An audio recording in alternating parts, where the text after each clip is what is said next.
बारी बाती थी हम यात्रा करब दुतिया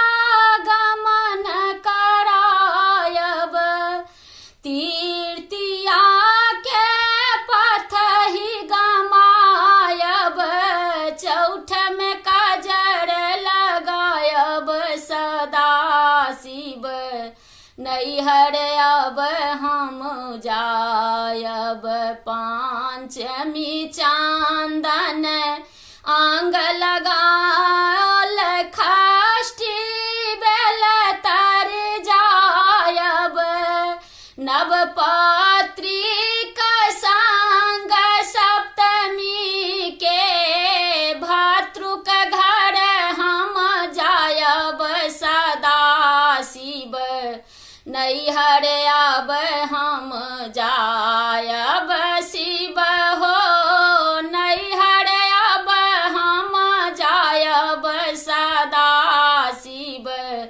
नैहर अब हम जायब अष्टमी के महापूजा निशिबल लल भातृ जगायब नवमी के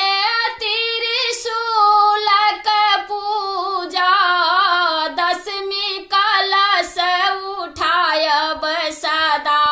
शिव नैहर अब हम जायब शिव हो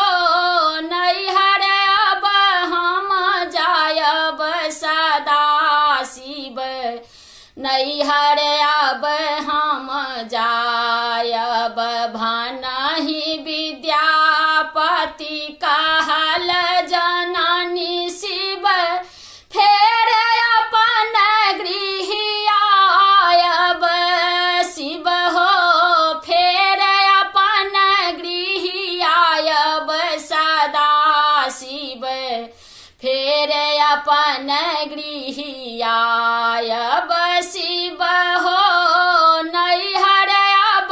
हम जायब सदा शिव नैहर अब